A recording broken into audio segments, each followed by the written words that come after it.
Hello, everyone. My name is Lupa Cervantes, and I am the Grants Program Coordinator at Michigan Medicine Community Health Services in the Community Benefit and Community Health Needs Assessment Department. Today, I will be given a presentation of our grants program as well as the grant opportunity that we have available to you all. So our program is named the Michigan Medicine Community Health Services Grants Program. And what exactly does our program entail? Well, we ask community members for projects focused on health equity and the social determinants of health to help fulfill our community health needs assessment and implementation plan, which I will be going over shortly. And since 2017, Michigan Medicine Community Health Services has awarded more than $9 million through 27 funded grants. Michigan Medicine has also renewed its commitment and is allotting approximately $3 million per year to community-based projects. Now, what exactly is the Community Health Needs Assessment, also known as CHNA, and the Implementation Plan, also known as IP? Well, the Community Health Needs Assessment is an assessment that identifies health status, need, and issues to inform how and where resources should be allocated. In turn, the Implementation Plan, or IP, is based on the results of the CHNA, and it outlines the actions and steps an organization plans to take to address the needs of these communities. And together, they are both designed to make communities healthier. They involve comprehensive data collection and analysis, and their requirements of the Affordable Care Act of 2010. So what exactly does our program do? Well, it allows for innovative solutions towards better health driven by community members themselves. Now, here's one of a quote that we gained from our previous grantee at Hope Clinic. This quote is from Julie Plain, who is a licensed social worker and the behavioral health manager.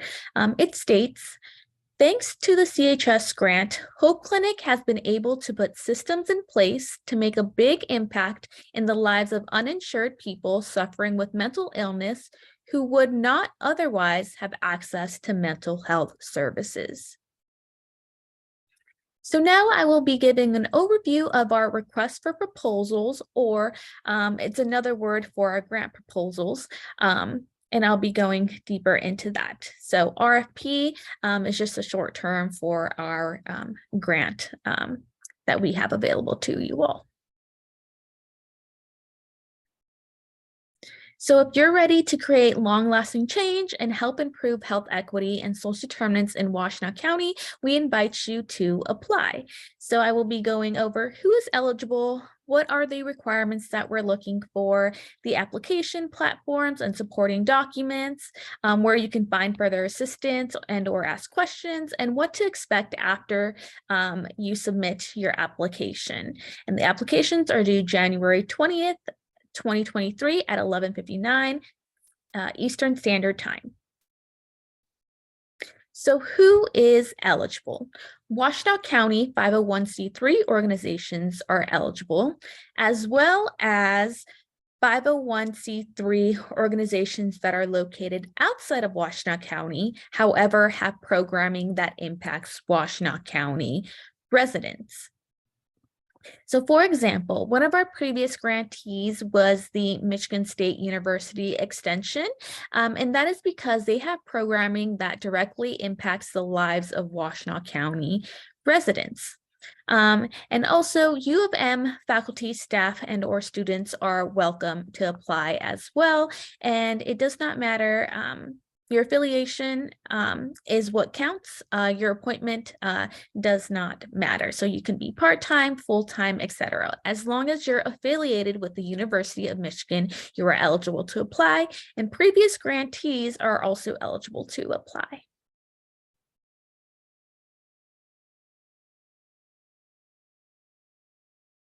So what are the things that we're looking for in our RFP or our grant projects? So we're looking for projects that benefit communities in Washtenaw County by addressing health equity and or key social determinants of health, To target one or more health priority areas, we're looking for projects that apply principles of community engagement in the planning and implementation process, as well as projects that promote efforts that are culturally aware and responsive. And lastly, we're looking for projects that also create an evaluation and sustainability plan. And it's important to note that we are looking for community-based projects and an emphasis on community-based. We are not looking for research projects. We're not trying to produce original data. We're trying to have communities that are based in the program that'll improve health and create health equity.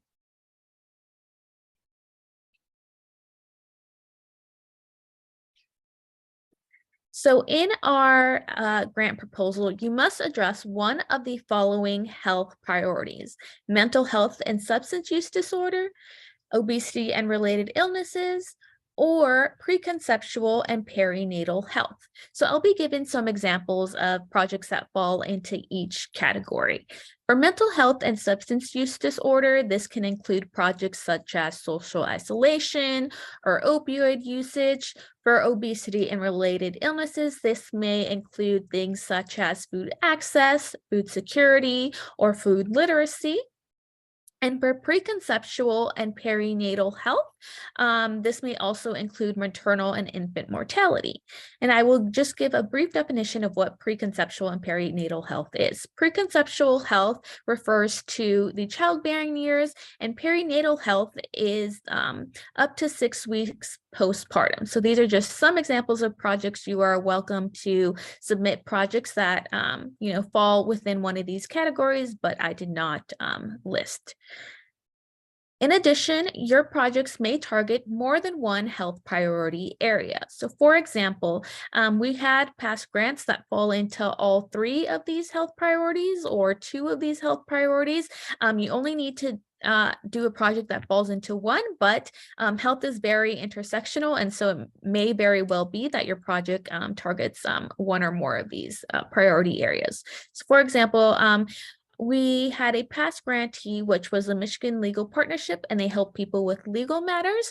And so this would fall into the mental health category, because as we know, when you're dealing with legal matters, it can affect your mental health, but it also can affect your eating habits. And if you are expecting, it may also affect your preconceptual and perinatal health as well.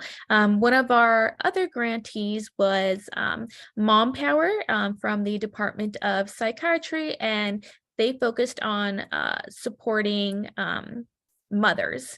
And so it would fall under the category of mental health, but it also falls into the category of preconceptual and perinatal health, because some of these moms were expecting or, second-time mothers, etc. So yeah, feel free to do projects that target more than one, but it is not necessary by any means.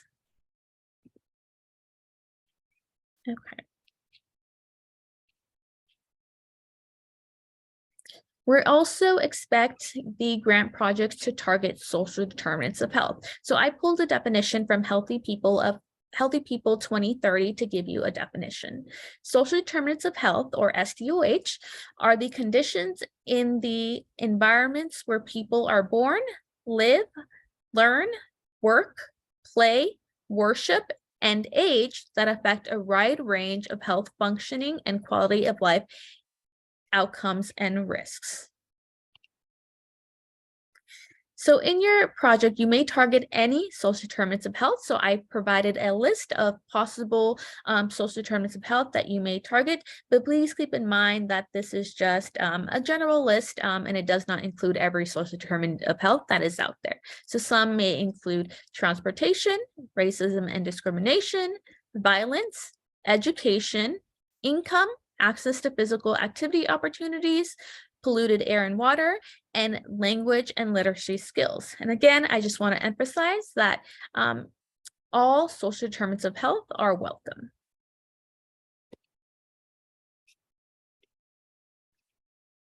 Okay.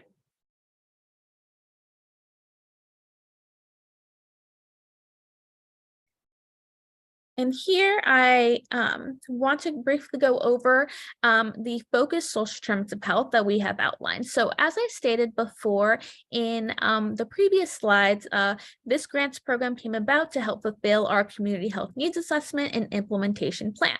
And in our CHNA / IP, these were outlined as prioritized and emerging social determinants of health that we are committed to targeting across health systems.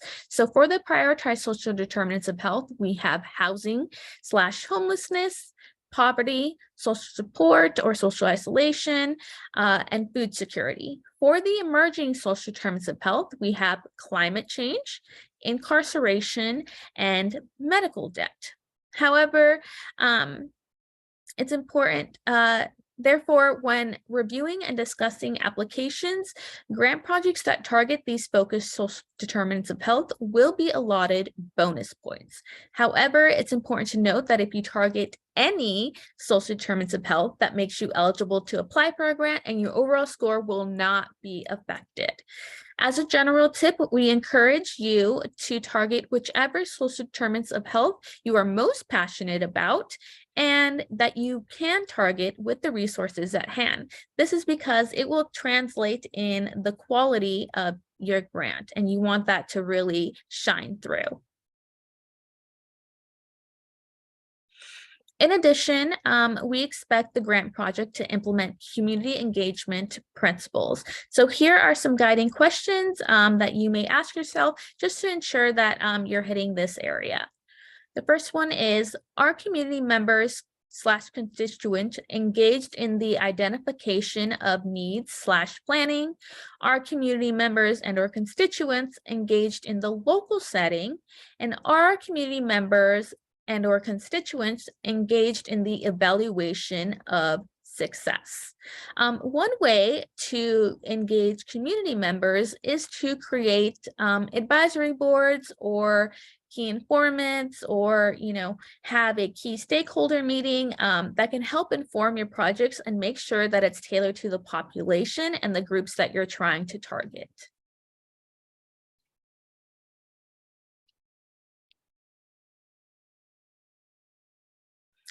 So we also ask that the grant projects are culturally aware and responsive. So I have provided a definition here, which is the ability to learn from and relate respectfully with people of your own culture as well as those from other cultures. And this is primarily important because you want to make sure that you're not harming the community that you're trying to serve. So some questions that you may ask yourself are the materials in your project reflective of the community you're serving? And does the staff reflect the community you are serving? In terms of materials, I have a brief example. So if your grant project targets the youth, then you want to make sure that your materials are matching their comprehensive levels. You don't want it to be at an advanced levels to where the youth is not able to understand. In the past, we had a project that created a youth advisory board, which advised them on things because oftentimes you can't have youth being staff as part of your organization. So this was one of the ways that they were able to make sure that, the materials and the project itself was reflective of those they were serving. In addition, just engaging the community members is another way to ensure and check that your project is culturally aware and responsive, because they will be a part of that planning and implementation process to where they can, do a further analysis of whether or not it best serves the community.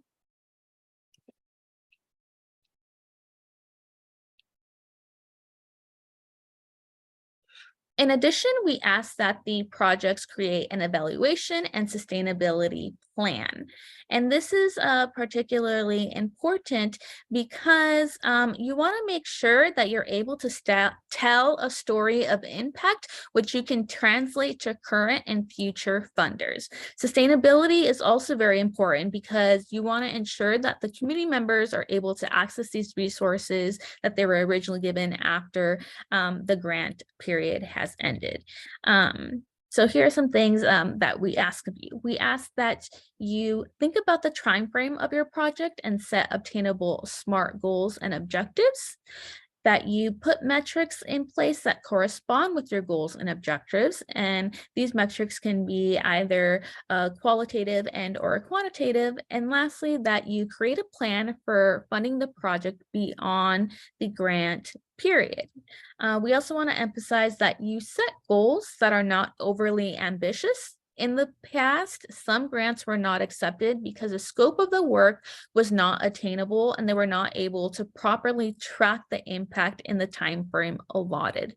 Therefore, thinking about that time frame is very, very crucial.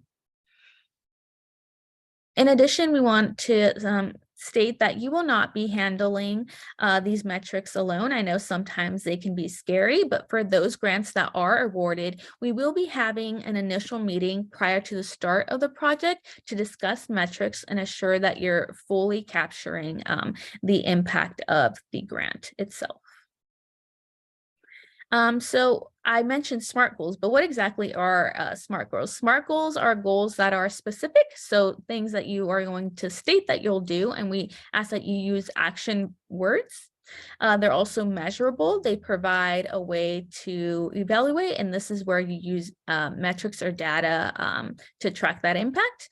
They are achievable, so it's achievable within the scope of the project, and it's relevant. It makes sense within your job function, and they're also time bound. So it states when you'll get it done. Will this be done in 3 months? Will it be done in 6 months? Or will it be achieved in a year?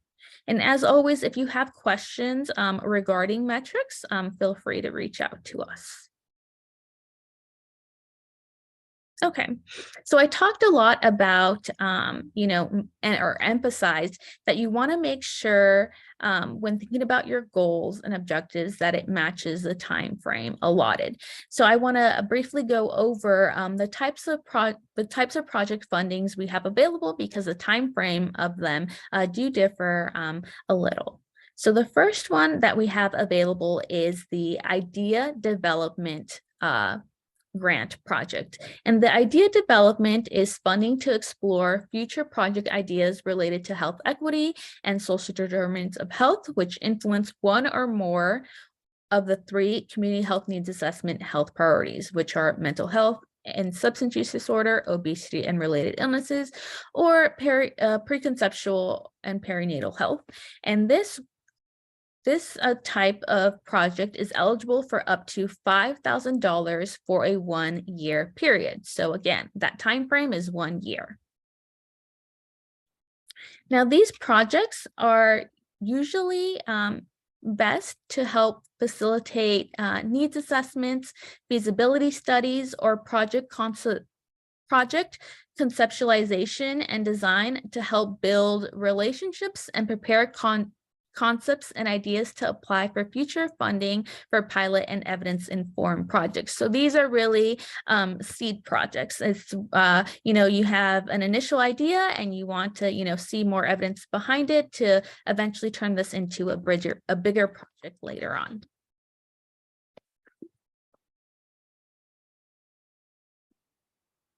One of the other types of grant project we have available is the pilot project. Now, the pilot project is funding for innovative ideas to improve health equity and social determinants of health, which influence one or more of the 3 community health needs assessment health priorities for Washtenaw County residents. And this is eligible for $50,000 for a 1-year period. So this is more money, but it's within the same time frame of 1 year. And these projects are usually for those who have already completed a needs assessment or have done some prior project or programming and want to take that, that idea or that programming to the next step. And lastly, we have the evidence-informed projects. And these are programs, policies, or intervention types of projects. And this is funding to adapt, spread, continue, advance, or scale up evidence-informed programs, policies, and or innovations to help improve health equity and social determinants of health, which influence one or more of the 3 health priority areas. And this is eligible for up to $250,000 per year for a 2-year period or a 3-year period. So you can apply for funding for up to $750,000 if you decide to do 3 years, or potentially up to $500 for a 2-year period. And it's important to emphasize that you do not have to apply for the full amount if you decide to apply for the evidence-informed projects. For whatever reason, if you don't need that much funding, feel free to apply for whatever funding that you think is needed to get your project done. You may also apply for all 3 projects if you have the time and resources to do so. However, we find that people typically apply to only one because the amount of time it takes to complete an application can be a long process. And typically people know exactly what they want to achieve, so they tend to just stick with one. But you are more than welcome to apply for all 3 of these types of project grants if you feel the need to. In addition, for the evidence-informed projects, we ask that these are backed by evidence, so it's in the name. So you must provide background data or research to show evidence of the project or programming being impactful. And what we mean by that is evidence can be your own data, it can be information from the community that you gathered, it can be past experience, or you can gain data from literature reviews. And if you need any assistance in helping to find literature reviews and finding data that supports your projects, you are free to contact us and we may be able to assist you. We just ask that you contact us early on so we can give you that information within a timely manner before the grants are due.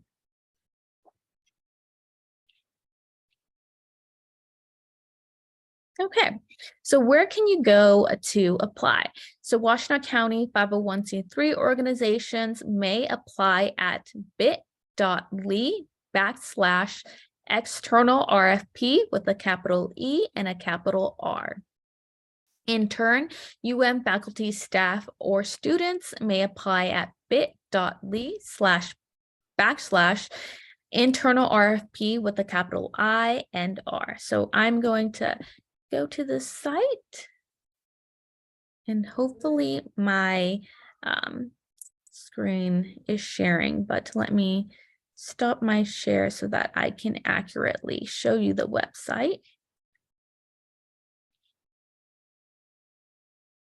Okay. Okay.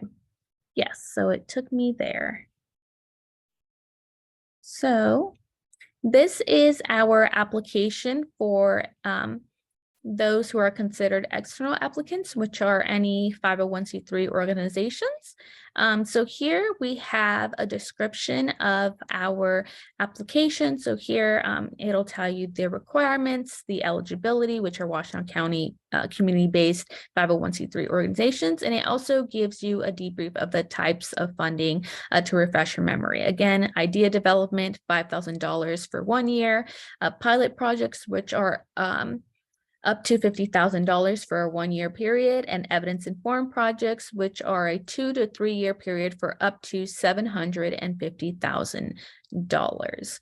And it tells you here the award range and when it is due, which is February 20th, 2023.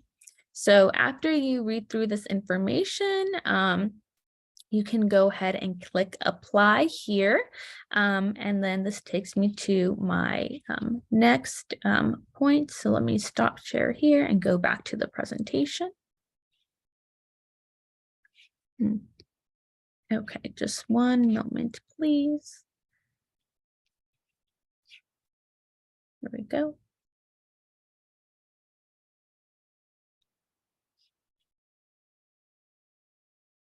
Okay.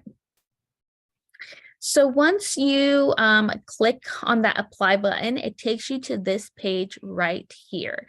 So if you're affiliated with U of M, if you are a faculty, staff, and or student, click on that University of Michigan web login. And if you are a 501c3 organization or fall out of that U of M affiliation, please sign in using your existing account. And if you don't have an existing account, please create a new account. And so what you would do is you would click this button here that says register, and I'll walk you through those steps just so that you can see.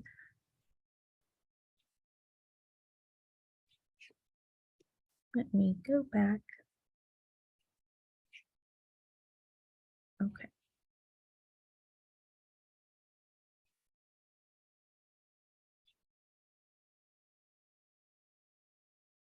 Okay, so it takes you to this page here. Again, affiliated with U of M, log in here. If you have an account already, you may log in here with your email and password. If you are a first-time user, you would click register. And the registration is very simple. It just asks for your first name, last name, email address, and password. And then you would create an account and then apply for our application that way. So let me go back to the PowerPoint presentation.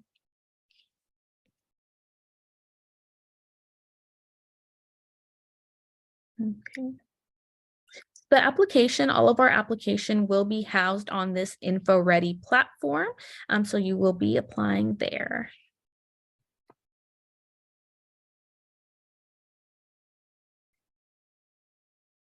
Okay. Am I sharing my screen now? Here we go. Okay, yes. Looks like it is sharing. Okay, let me go back. Okay.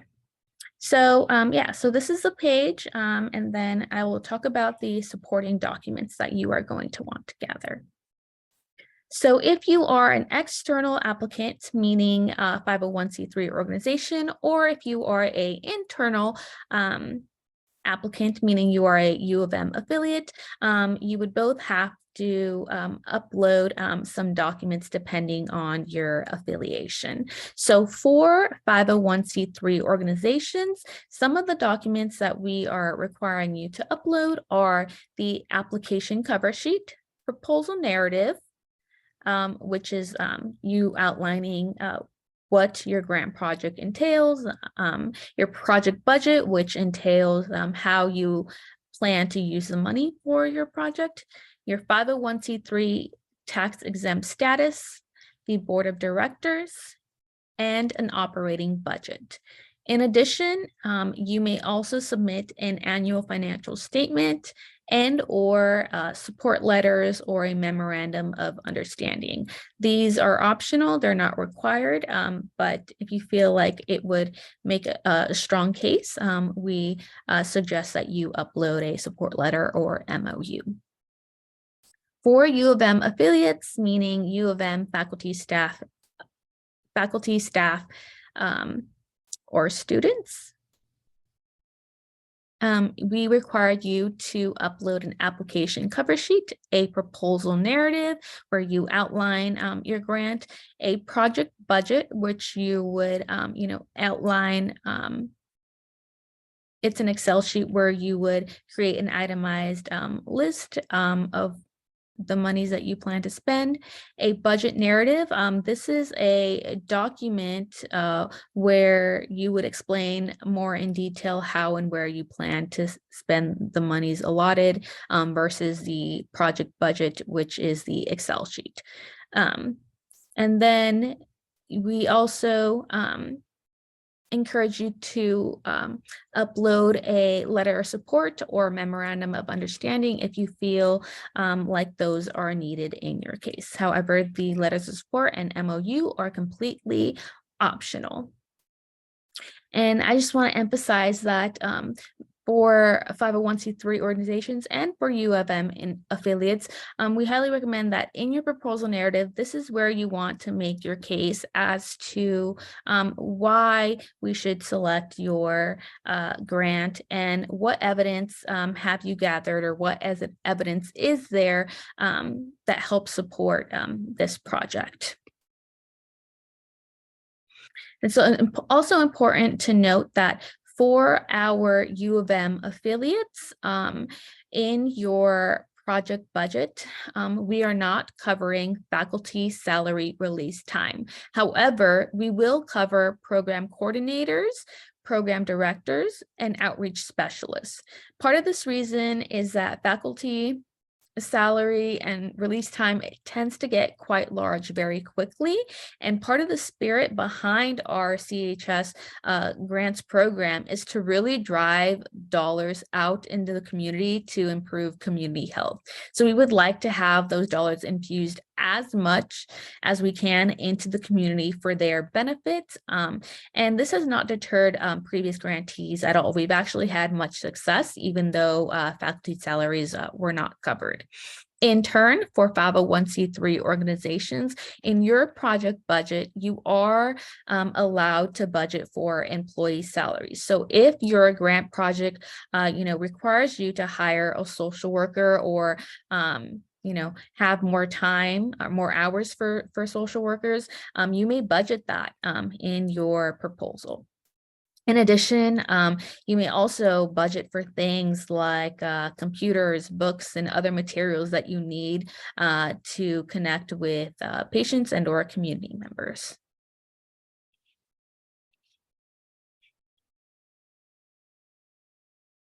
And as always, if you have difficulty uploading those materials, then feel free to contact us, and we will be more than happy to assist you in uploading those documents on our platform.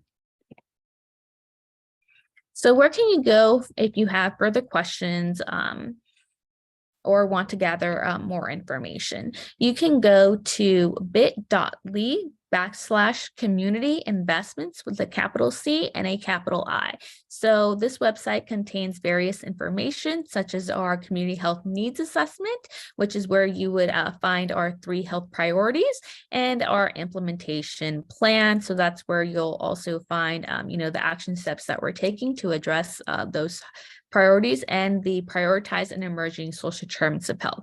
Here you'll also find information regarding our review committee and previously funding projects.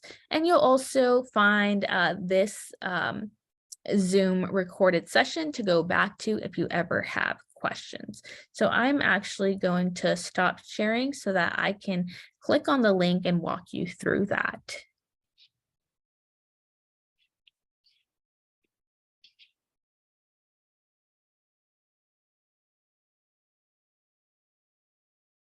Okay.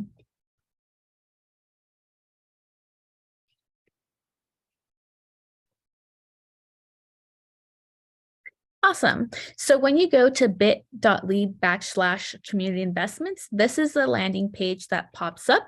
So here you will find information regarding our review committee, which is called the Community Health Coordinating Committee, as well as community members who are also a part of this group. So here you can click here to learn all about the charter and guiding principles, their primary tasks, etc. And here you will also find information regarding our funding opportunity. So if you are affiliated with U of M, you would click this link to apply. And if you're affiliated with Washtenaw County 501c3 organizations, you would click here. So this webinar will be posted under this tab. If you are curious as to past grantees or past projects that were funded, here is our list of 27 past funded projects. When you click on these links, it takes you to their organizational site. However, if you want to know more about the types of projects or what the projects entailed, you can actually click on this link here and download a PDF. It will provide summaries of each project very briefly. And if you're curious to know more information, you may email us.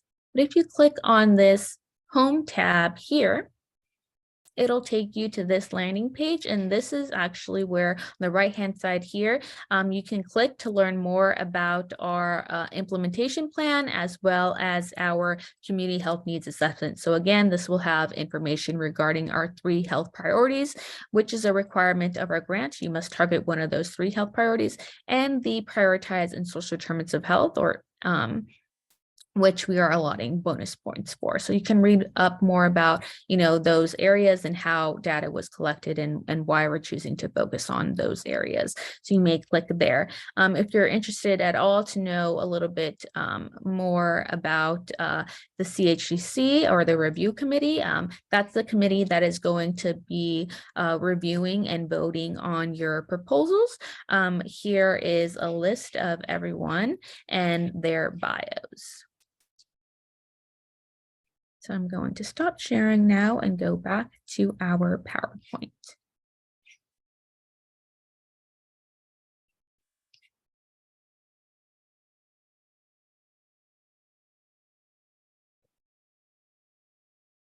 Okay. I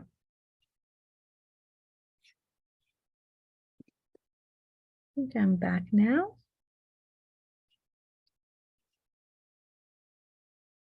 Okay. So applications are due January 20th of 2023 at 11:59 p.m. Eastern Standard Time. So after submitting, your application will be reviewed by the Community Health Coordinating Committee as well as community members, and applicants will be notified in April of 2023 whether the grant has been selected or not. So hopefully I have answered the majority of the questions in this PowerPoint presentation slide. However, we also gained a couple additional questions and that we would like to address in this presentation as well. So for the first question, someone asked, does our project have to address one of the 3 health priorities or a social determinants of health? In other words, is it one or the other? So the answer is projects must address one or more of the 3 health priorities. As a refresher, that is mental health and substance use disorders, obesity and related illnesses, and pre-conceptual and perinatal health. So you must target one of those 3 health priorities. As I said, health is very intersectional, and so your project may target 2 of these health priorities or 3 of these health priorities. However, the requirement is that you must address one of those health priorities. And you must also address social determinants of health. So it's both. You must address a health priority and you must address a social determinants of health. Please keep in mind that you are free to focus on any social determinants of health of your choosing. However, bonus points will be allocated and utilized in the discussion of grant proposals during the review process. And you can go back to slide 13, so you're able to see the targeted and emerging social determinants of health. Do we have to read? Another question was, do we have to reach the maximum page amount for the grant to be considered competitive? And the short answer is no. You do not need to reach the maximum page limit to be considered competitive. It's the content of the proposal that matters most, and we encourage participants to be concise and thorough. Another question we received was, does the InfoReady platform allow you to save a document as you're working on it, or should we have the proposal, budget narrative, etc., prepared and then upload the documents all at once? So on the InfoReady platform, it allows you to save general information such as your name, phone number, and email. However, you will need to prepare all of the supporting documents via Microsoft and then upload them onto the InfoReady site. On InfoReady, we provide templates for you all. So, for example, we have the budget. You will download a template and it'll kind of guide you of what we expect that to look like. And then once you have filled that out, you would then upload onto InfoReady. So we ask that you please download these templates, fill them out, and then upload them onto InfoReady. Another question was, what should I do if I'm having difficulty uploading my documents? The answer is we advise you to prepare for your supporting documents in advance before the January 20th deadline so that we may assist you if you're having trouble with uploading anything in regards to your application. So you may contact us via email or phone. Our email is mm-chsgrants@med.umich.edu and our phone is 734-615-7729. One other question we received was, can previously awardee grantees apply? The answer is yes.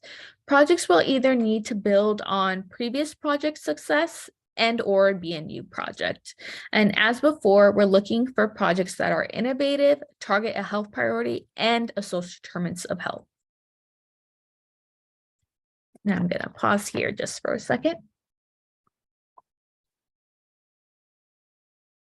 Okay. If I am a U, another question was, if I am a U of M affiliate, meaning faculty, staff, and/or student, but I partner with a community-based organization, do I need to upload the documents required for U of M affiliates and 501c3 organizations, such as the Board of Directors documents? And as a refresher, the Board of Directors is a supporting document that is required of 501c3 organizations. So in turn, this question is asking, if you're a UM affiliate and partner with a community organization, do you need to submit documents for both U of M affiliates and 501c3 organizations? And the answer is the main applicant will need to follow the application process for their status. So if you are a U of M faculty, staff, and/or student, then you would be considered an internal applicant and you will only need to upload supporting documents required of UM affiliates. If you're partnering with a community-based organization, it would be advantageous to secure letters of support and/or a memorandum of understanding, also known as a MOU. In the proposal narrative, that's where you would discuss the partnership with a community organization and how you will work together to accomplish the work. If the community-based organization is the main applicant, they would be considered an external applicant and would be responsible for uploading all of the documents pertaining to 501c3 organizations.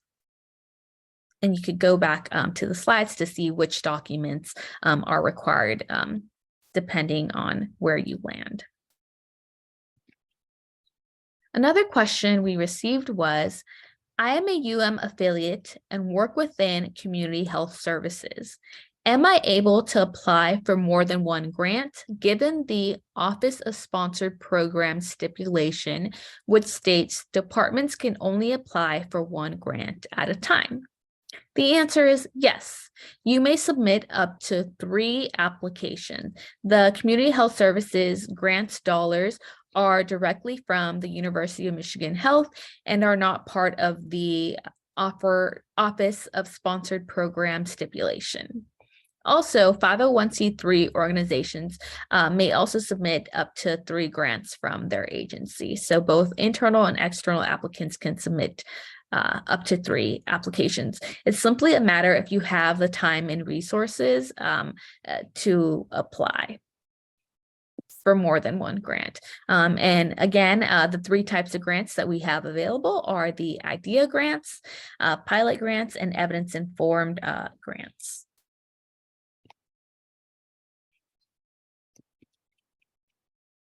And that was